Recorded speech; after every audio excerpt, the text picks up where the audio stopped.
எல்லாருக்கும் வணக்கங்க. என் பேர் பிரேம்குமார். நீங்கள் பார்க்குற சேனல் பேர் கிரிப்டோ கான்செப்ட். இந்த சேனல் நீங்கள் புதுசாக இருக்கீங்கன்னா சேனல் நம்ம கிரிப்டோ கான்செப்ட் பேஸ் பேசுறது கிரிப்டோ கான்செப்ட் டெக்னிக்கல் பற்றி வீடியோ போடுவோம். உங்களுக்கு யூஸ்ஃபுல்லாக இருந்துச்சுன்னா சேனலில் மறக்காம சப்ஸ்கிரைப் பண்ணிட்டு அப்படியே பக்கத்தில் இருக்க பெல் ஐக்கனை ப்ரெஸ் பண்ணிக்கோங்க. அது மட்டும் இல்லைங்க, நம்ம டெலிகிராம் சேனலில் ஜாயின் பண்ணாதாங்க லிங்க் டிஸ்கிரிப்ஷனில் கொடுத்துருக்கோம். ஸோ மறக்காமல் ஜாயின் பண்ணிக்கோங்க. ஸோ வாங்க இப்போ வீடியோக்குள்ளே போகலாம். இப்போ நம்ம பிடிசி யூஎஸ்டி லோட் பண்ணிக்கோங்க. டே டைம் ஃபைவ் வச்சுருக்கேன். ப்ரைஸு கரெக்டாக பார்த்தீங்கன்னா $43,800 இருக்குங்க.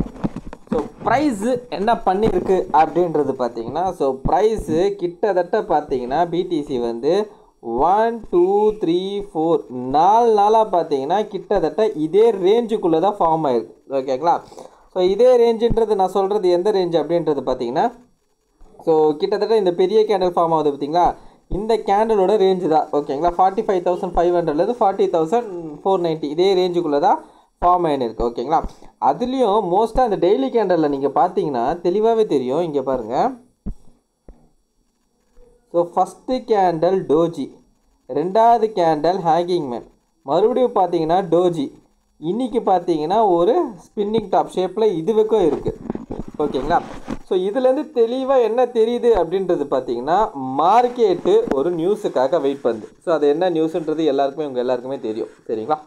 ஸோ அந்த ETF அதுக்காக மார்க்கெட் என்ன பண்ணுது, ஸோ வெயிட் பண்ணுது. சரிங்களா? ரைட். இப்போது இது இந்த மாதிரினா வீக்லி கேண்டலோட க்ளோசிங்கை பாருங்கள் எப்படி இருக்குன்றது. ஸோ வீக்லி கேண்டலோட க்ளோசிங் என்னவா இருக்குது அப்படின்னு பார்த்தீங்கன்னா, ஸ்பின்னிங் டாப். ஓகேங்களா? ஒரு ஸ்பின்னிங் டாப் டைப்பில் ஃபார்ம் ஆகிருக்கு.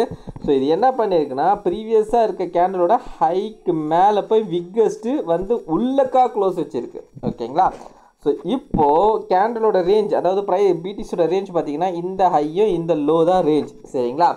இப்போது இவன் எப்படி போகிறான் அப்படின்றது நம்ம வந்து வெயிட் பண்ணி பார்க்கணும். சரிங்களா? ஸோ எப்படி அப்படின்றது பார்த்தீங்கன்னா, ஒன்று இந்த ஐக்கு மேலே மறுபடியும் விக்கஸ்ட்டு உள்ளே வந்து க்ளோஸ் வச்சிட்டான்னா ஃபர்தராக வந்து கீழே வந்துடுவான். ஓகேங்களா?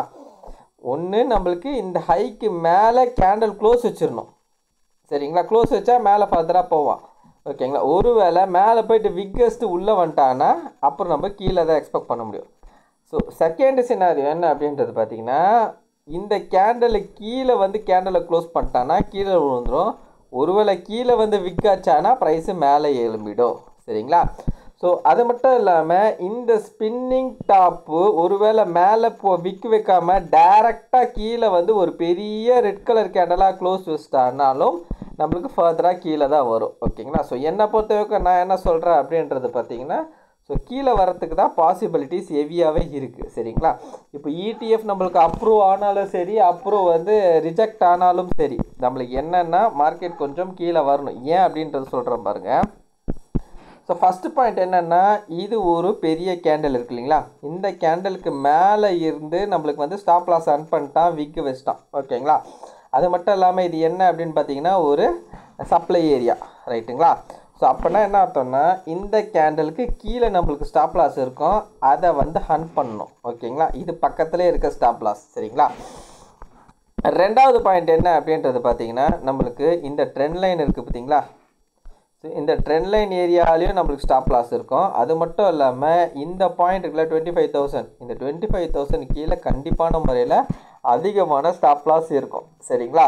ஸோ அப்போது என்ன அப்படின்றது பார்த்தீங்கன்னா, மார்க்கெட் வந்து இந்த ரேஞ்ச் வரைக்குமே வர்றதுக்கான சான்சஸ் இருக்குது. ஒன்று இந்த ட்ரெண்ட் லைனை டச் பண்ணலாம், அப்படி இல்லைனா ட்ரெண்ட் லைனை கீழே விக்கஸ்ட்டு ஒரு கேண்டில் க்ளோஸ் வச்சுட்டு அதுக்கப்புறம் போகலாம். ஓகே. ரெண்டாவது இன்னொன்று என்னென்னு பார்த்தீங்கன்னா, டெய்லி டைம் ஃப்ரேமில் பார்த்தோன்னா இந்த இடத்துல பாருங்கள், இந்த ட்ரெண்ட் லைனை கீழே வந்து நம்மளுக்கு ஸ்டாப் லாஸ். சரிங்களா? அதே மாதிரி வீக்லி கேண்டலில் சொல்லும் போது தான் ஸோ இந்த ஏரியா கீழே ஸ்டாப் லாஸ். ஸோ கீழே ஆக்சுவலாக என்ன பண்ணுறான் அப்படின்னு பார்த்தீங்கன்னா, கீழே நிறைய ஸ்டாப் லாஸை விட்டுட்டு தான் ப்ரைஸை வந்து மேலே ஏற்றின்னு இருக்கான். ஓகேங்களா? ஸோ இது ஏன் அப்படின்றது பார்க்கும் பட்சத்தில், இப்போ இன்கேஸ் நம்மளுக்கு வந்து ETF நம்மளுக்கு அப்ரூவ் ஆனால் கூட ப்ரைஸை இங்கேருந்தே ஷூட் அவுட் பண்ணுவானா அப்படின்றது பார்த்திங்கன்னா கேள்விக்குறி தான். ஆனால் இங்கேருந்து ஷூட் அவுட் பண்ணான்னா நம்மளுக்கு வந்து ஒரு எப்படி சொல்கிறதுனா ஒரு திருவிழான்றது மாதிரி வச்சுக்கோங்களேன். ஓகேங்களா? இன்கேஸ் வந்து நல்லா அது பம்ப் ஆகணும். ஓகேங்களா? பயங்கர அக்ரெசிவாக பம்ப் ஆகி க்ளோஸ் வைக்கணும் மேலே. ஓகேங்களா? 48,000க்கு மேலே பயங்கர அக்ரெசிவாக போய் இந்த மந்த்து கேண்டில் வந்து க்ளோஸ் வைக்கணும். வச்சுதுன்னா ஒரு திருவிழா டைப்புன்னு வச்சுக்கோங்களேன்.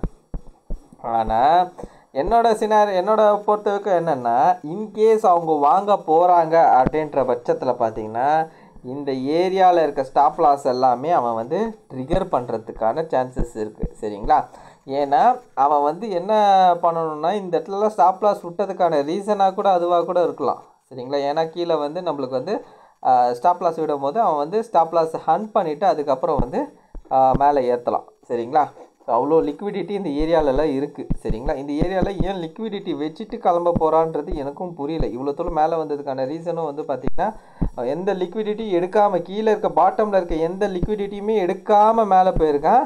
ஸோ ஸ்டாப் லாஸ் எல்லாம் எடுக்காமல் மேலே போயிருக்கான். ஸோ இது வந்து அதை எடுக்கிறதுக்கு கண்டிப்பாக வருவான் அப்படின்றது எதிர்பார்க்குறேன். இன்னொன்று என்னென்னா, இந்த சப்ளை ஜோன் வந்து ரொம்ப நாளாக சொல்லியிருந்தேன். இந்த சப்ளை ஜோன் வந்து அவ்வளோ சூப்பராக இங்கே ஆக்ட் ஆகுது. சரிங்களா? ஸோ இந்த சப்ளை ஜோனில் பார்த்தீங்கன்னா மார்க்கெட் கிட்டத்தட்ட ஒரு மாதமாக வந்து இதே சப்ளை ஏரியாவில் தான் நிற்கிது. ஸோ மேபி வந்து ஒரு ஃப்ளாஷாக ஒரு விக்கஸ்ட்டு கூட கீழே இறக்கலாம். சரிங்களா? ஸோ என்னதான் இருந்தாலும் மார்க்கெட்டு பார்த்தீங்கன்னா நம்மளுக்கு கீழே இருக்க ஸ்டாப் லாஸை வந்து கொஞ்சம் ஹண்ட் பண்ணணும். ஹண்ட் பண்ண பிறகு தான் மேலே போனோன்னா அது வந்து நல்லா வந்து தெளிவாக மேலே போகிறதுக்கான ஒரு பவர் கிடைக்கும் அவங்களுக்கும். சரிங்களா? ஸோ அதை தான் வந்து எதிர்பார்க்குறேன். அது மட்டும் இல்லாமல் இந்த வாரம் பார்த்தீங்கன்னா நம்மளுக்கு வந்து இடிஎஃபோட நியூஸஸ்லாம் இருக்கிறதுனால கண்டிப்பான மார்க்கெட் என்ன இருக்குன்னா, நான் என்னோடய டெலகிராம்லேயே அப்டேட் பண்ணேன். ரோலர் கோஸ்டர் மாதிரி தான் இருக்கிறதுக்கான சான்சஸ் இருக்குது. மேலே கீழே பம்ப் அண்ட் டம்ப் இருக்கிறதுக்கான சான்சஸ் இருக்குது. ஸோ ஃப்யூச்சரில் ட்ரேட் பண்ணணும் அப்படின்னு நினைக்கிறவங்க, ஃப்யூச்சரில் ட்ரேட் பண்ணுறவங்க, ஸோ என்னோடய சஜஷன் என்னென்னா, இந்த வாரம் எதுவுமே பண்ணாதீங்க. அதுதான் என்னோடய சஜஷன். ஏன் அப்படி சொல்கிறேன் அப்படின்னு பார்த்தீங்கன்னா, ஸோ இந்த வாரம் நீங்கள் எங்கே வச்சாலும் ஸ்டாப் லாஸை அடிப்பான். ஒரு வேளை நீங்கள் ஸ்டாப் லாஸே போடலைன்னா, இன்கேஸ் மார்க்கெட் அக்ரெசிவாக ஒன் சைடை மூவ் ஆயிடுச்சுன்னா ஆட்டோமேட்டிக்காக பெரிய லெவலில் வந்து உங்களுக்கு ஆப்போசிட் சைடு மூவ் ஆயிடுச்சுன்னா பெரிய லெவலில் வந்து லாஸ் ஆகும். ஸோ அதே மாதிரி எல்லோரும் என்ன எதிர்பார்க்குறாங்கன்னா, ப்ரைஸ் வந்து மேலே தான் போகும் அப்படின்றது எதிர்பார்க்குறாங்க. ஸோ மார்க்கெட் வந்து மேலே தான் போகிறதுக்கான சான்சஸ் இருக்குன்றது எதிர்பார்த்து கீழே ஸ்டாப் லாஸை போட்டு என்ட்ரி எடுப்பாங்க. ஸோ அது என்ன வேணால் நடக்கலாம். ஸோ அதனால் வந்து இந்த ஃப்யூச்சர் ட்ரேட் பண்ணுறவங்க வந்து இந்த வாரம் மட்டும் பெஸ்ட் அட்வைஸ் என்னென்னா, எதுவுமே பண்ணாதீங்க, ஃப்ரீயாக விடுங்க. மார்க்கெட் எப்படி மூவ் ஆகுதுன்றது இந்த நியூஸ் எல்லாம் முடிச்சுட்டு மார்க்கெட் எப்படி மூவ் ஆகுது, எப்படி மூவ் ஆக போகுது அப்படின்றத பார்த்துட்டு அதுக்கப்புறம் வந்து நம்ம டிசைட் பண்ணிக்கலாம். சரிங்களா? ஸோ இப்போ வந்து அந்த ETF நியூஸ் இருக்கிறதுனால மார்க்கெட் எந்த ஒரு மூவ்மெண்ட்டும் இல்லாமல் அதே ரேஞ்சில் இருக்குது. ஸோ அதனால் பார்த்தீங்கன்னா ETF நியூஸ்க்காக நம்ம வெயிட் பண்ணி தான் ஆகணும். ஸோ என்ன நடக்க போகுதுன்றது பார்ப்போம் வெயிட் பண்ணி. ஸோ என்னோடய சஜஷன், என்னோடய இது என்ன அப்படின்னு பார்த்தீங்கன்னா, கீழே இருக்க ஸ்டாப் லாஸ் எல்லாமே ஹண்ட் பண்ணாமே வச்சுருக்கான். ஸோ மேபி அவன் ஹண்ட் பண்ணுறதுக்காக கீழே வரலாம், அட்லீஸ்ட் ஒரு வீக்காவது விடுவான் அப்படின்றது எதிர்பார்ப்பு. ஸோ அதே மாதிரி நான் திரும்பவும் சொல்கிறேன் என்னென்னா, 48,000க்கு மேலே, ஓகேங்களா, 48,000க்கு மேலே ஒரு கேண்டில் க்ளோஸ் வைக்காத வரைக்குமே இது டவுன் ட்ரெண்டு தான். ஓகேங்களா? இது இன்னும் வந்து நம்மளுக்கு அப் ட்ரெண்ட் ஆகலை. சரிங்களா? ஸோ நிறைய பேர் கேட்குறீங்க வீக்லியில் அப் ட்ரெண்ட் ஆகிடுச்சு ப்ரோ அப்படின்றத கேட்குறீங்க. ஸோ வீக்லிலேயே நான் சொல்கிறேன் பாருங்கள். ஸோ வீக்லிலேயே பார்த்தீங்கன்னா நம்மளுக்கு இந்த 48,000 தான் ரேஞ்ச். சரிங்களா? இந்த 48,000லேருந்து தான் மேலே வந்து கேண்டில் போய் க்ளோஸ் வைக்கணும். சரிங்களா? ஸோ ஏன் அப்படி சொல்கிறேன் அப்படி பார்த்தீங்கன்னா, இந்த ஏரியாவிலேருந்து தான் போன வாட்டி பெரிய கிராஷ் இருந்தது. அப்போ இந்த இடத்துல ஏகப்பட்ட பேர் செல்லர்ஸ் இருப்பாங்க.